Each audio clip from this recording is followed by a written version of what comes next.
Assalamualaikum warahmatullahi wabarakatuh. Perkenalkan kami dari kelompok Gemini Pro. Di sini kami akan mempresentasikan hasil proyek kami dengan judul redesign aplikasi Seloe LMS Mobile. Nah, di sini ada anggota kelompok kami. Yang pertama ada Muhammad Rafiq Abdul Rasid, yang kedua Hafiz Fajar Ramadan, yang ketiga Muhammad Alvin Faiz, yang keempat Agil Gazi Abizar, dan yang terakhir Ridwan Faiz Erlambang. Overview aplikasi atau prototype. Proyek ini adalah redesign aplikasi Seloe LMS Telio Mobile, yaitu platform akademik utama bagi mahasiswa Telkom University. Dengan fokus, redesign mencakup peningkatan navigasi, keterbacaan konten, aksesibilitas fitur, dan konsistensi visual berbasis material desain. Untuk fitur utama yang dirancang ulang itu yang pertama itu ada dashboard dan news untuk menampilkan ringkasan mata kuliah aktif, tugas mendatang, dan pengumuman terbaru.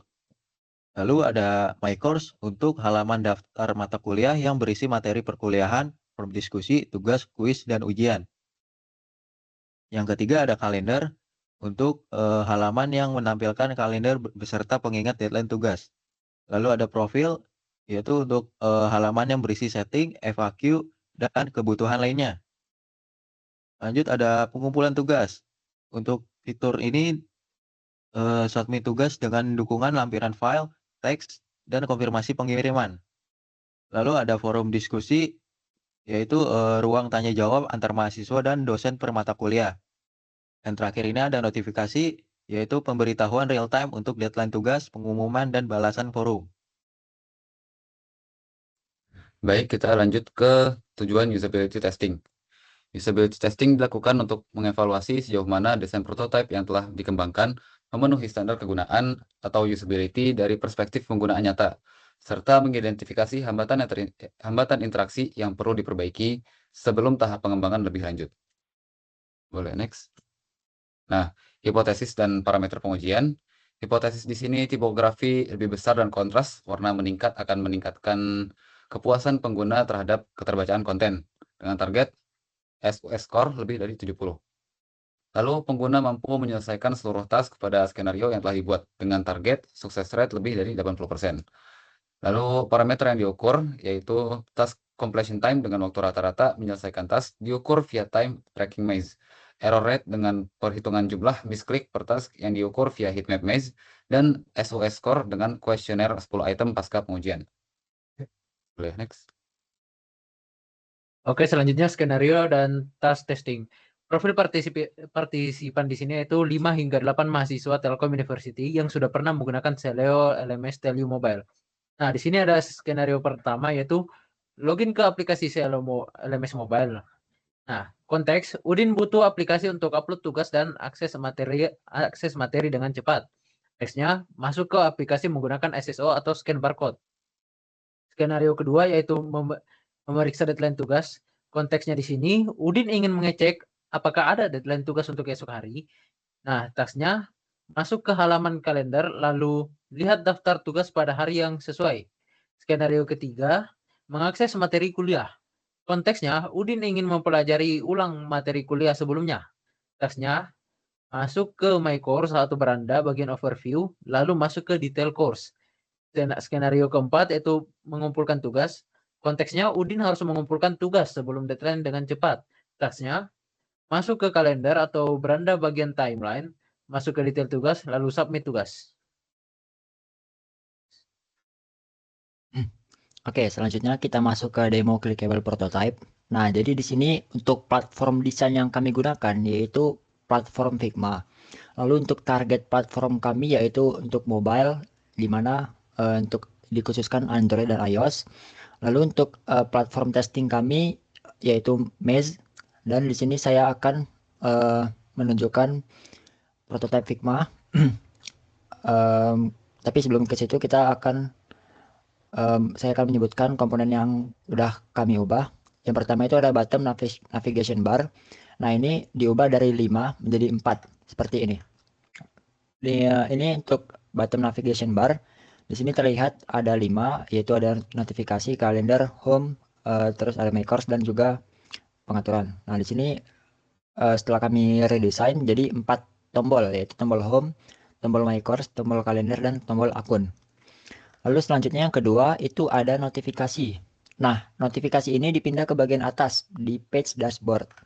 Di mana di sini pada page dashboard, nah di sini terdapat notifikasi. Sebelumnya itu untuk notifikasi terdapat di bottom navigation bar. Nah, kelompok kami mengambil kesimpulan bahwa kurang efisien jika diletakkan di navigation. Jadi kami memindahkan notifikasi ke bagian atas kanan. Lalu selanjutnya ada setiap course memiliki icon yang unik. Nah, di sini setiap course memiliki icon yang unik. Seperti misalnya mata kuliah dasar kecerdasan artifisial itu ikonnya seperti ini. Lalu untuk strategi algoritma seperti ini, dan matkul lain juga memiliki icon yang berbeda-beda. Jadi unik setiap course-nya.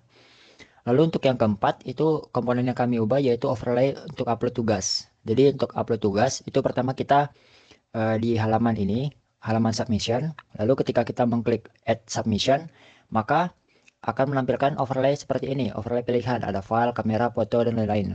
Ketika kita klik yang file, lalu maka akan menampilkan page ini, pilihan file yang akan kita upload. Lalu ketika kita pilih salah satu, dia akan menampilkan overlay konfirmasi untuk loading. Ini loading. Lalu setelah loading, maka akan tinggal kita klik submit. Setelah submit baru akan seperti ini hasilnya. Selanjutnya untuk nomor 5 itu menampilkan dialog konfirmasi sebelum tugas disubmit. Nah, dialog konfirmasi sebentar.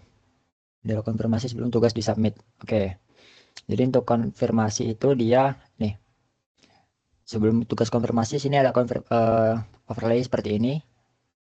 Lalu yang keenam, notification setting dapat diakses dari halaman notifikasi atau melalui profil. Nah, di sini ketika kita klik notifikasi ini, lalu di sini bisa kita klik tombol titik 3. Nah, sini kita bisa atur notification setting. Bisa kita nyalakan atau hidupkan. Oke. Lalu di sini juga kita bisa memilih notifikasinya mau berapa hari, berapa waktunya. Misalnya 1 jam sebelum, 3 jam sebelum. Bisa kita customize. Lalu untuk di profile juga bisa. Kita ke setting, lalu ke notification. Nah, di sini juga bisa. Oke, mungkin sekian dari saya. Selanjutnya kita masuk ke rundown yang akan dijelaskan oleh Alvin. Nah, selanjutnya saya akan menjelaskan tentang testing flow-nya itu sendiri.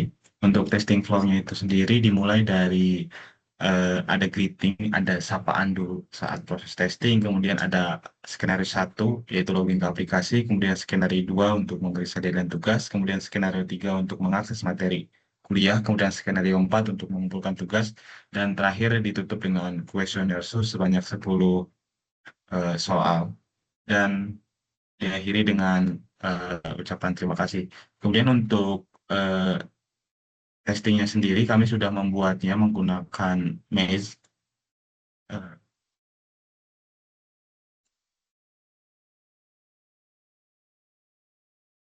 Nah, untuk ini adalah hasil testing kami, hasil pembuatan untuk testing nantinya sebelum dilakukan testing. Ada 2 bagian utama seperti yang sudah dijelaskan, ada bagian prototype testing usability testingnya, dan ada bagian kuesioner susnya sebanyak 10 soal. Untuk yang login SSO di bawah juga kita menyediakan deskripsi, kemudian screen-nya dimulai dari screen splash screen, kemudian tujuan akhirnya adalah dashboard, kemudian untuk pengecekan deadline dimulai dari dashboard dan diakhiri saat tugas berhasil dikumpulkan, kemudian untuk mencari materi kuliah dimulai dari dashboard, kemudian diakhiri ketika pengguna berhasil mendownload materi ketika muncul dialog menu. Kemudian untuk pengumpulan tugas dimulai dari dashboard dan diakhiri ketika muncul dialog tugas berhasil terkirim.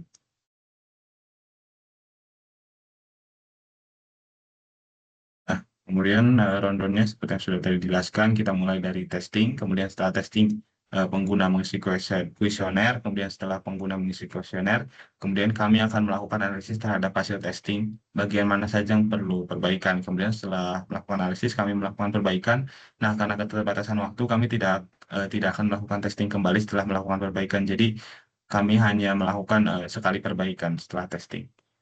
Nah, kemudian untuk tools yang digunakan untuk desain dan prototype, seperti yang sudah dijelaskan sebelumnya, kami menggunakan Figma, kemudian untuk remote testingnya kami menggunakan Maze yang sudah tadi tampilkan sebelumnya, kemudian untuk proses presentasi ini kami menggunakan Microsoft Teams untuk presentasi, dan untuk pembuatan PPT kami menggunakan Canva, dan untuk dokumentasi data kami menggunakan Spreadsheet. Jadi Spreadsheet ini nanti digunakan untuk perhitungan sistem usability scale-nya nanti. Kemudian untuk jika ingin mencoba prototipe dari redesign yang telah kami buat, bisa di-scan QR berikut atau bisa diklik link di bawah ini. Mungkin sekian presentasi yang bisa kami sampaikan. Wassalamualaikum warahmatullahi wabarakatuh. Terima kasih semuanya.